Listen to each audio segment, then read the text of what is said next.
विद्यालयों में शिक्षकों के रिक्त पदों पर पात्र अभ्यर्थियों को गेस्ट फैकल्टी के रूप में लगाया जाना है। इसके लिए विद्या संबल योजना लॉन्च की गई है।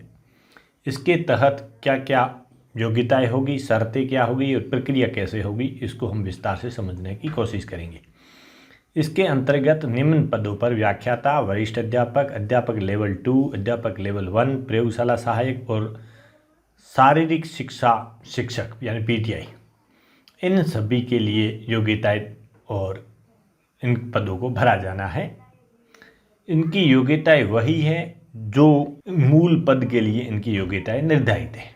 जैसे व्याख्याता के लिए MA प्लस B.Ed और इसी प्रकार वरिष्ठ अध्यापक के लिए B.Ed प्लस या स्नातक की डिग्री होना जरूरी है। अध्यापक लेवल 2 और अध्यापक लेवल 1 के लिए सेवानिवृत्त शिक्षकों के लिए रीट परीक्षा उत्तीर्ण होना अनिवार्य नहीं है।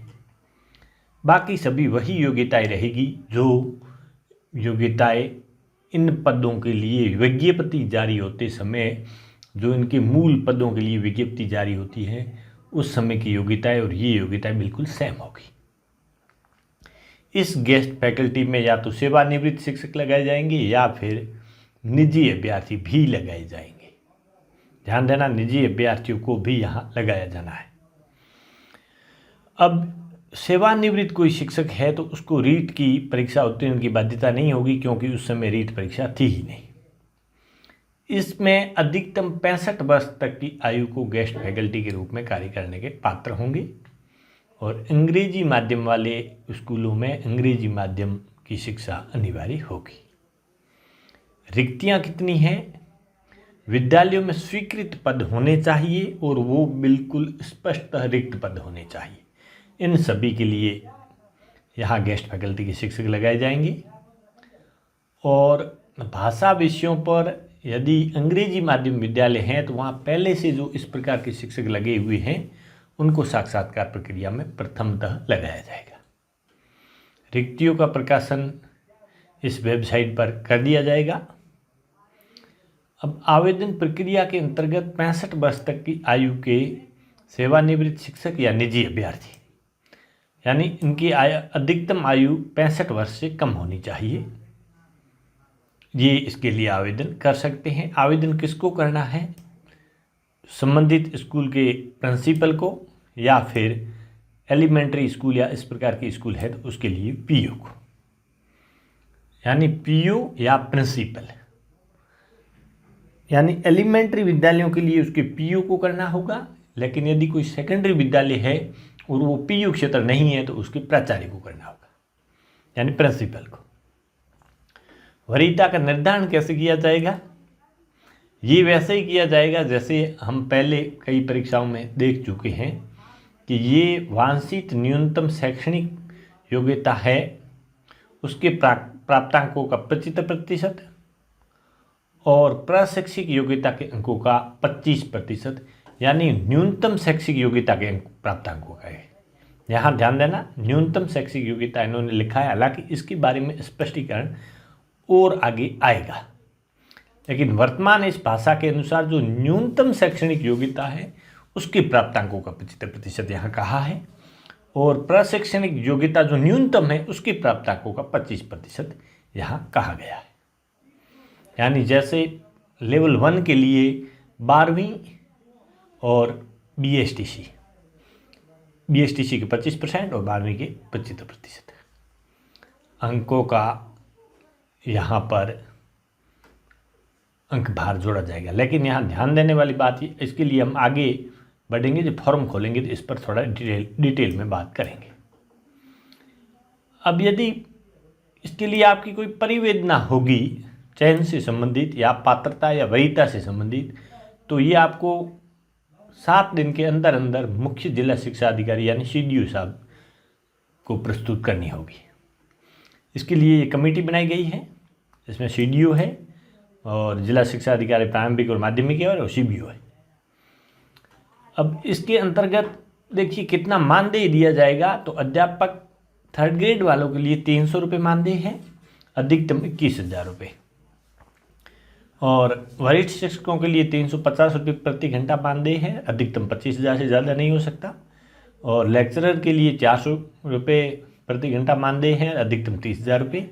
इसी प्रकार प्रयोगशाला सहायक के लिए 300 रुपये 21,000 और पीटीआई के लिए 300 और 21,000 रुपये। अन्य शर्तों की बात करें तो प्रस्ताव पर चयन के बाद में 7 दिन में सहमति प्रदान करनी ही होगी। अंतिम तिथि तक यदि सहमति प्रदान नहीं की तो वरीयता सूची में आगे वाले कैंडिडेट का चयन कर लिया जाएगा। अब गेस्ट फैकल्टी वाला कब तक रहेगा?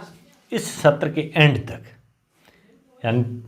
यानी जब तक ये सत्र एंड नहीं हो जाता। वैसे सत्र हमारा 1 जुलाई तक चलता है तो 30 जून तक, या फिर ये पद किसी नियमित प्रक्रिया से भरा जाता है तब तक। अच्छा, अगली बात,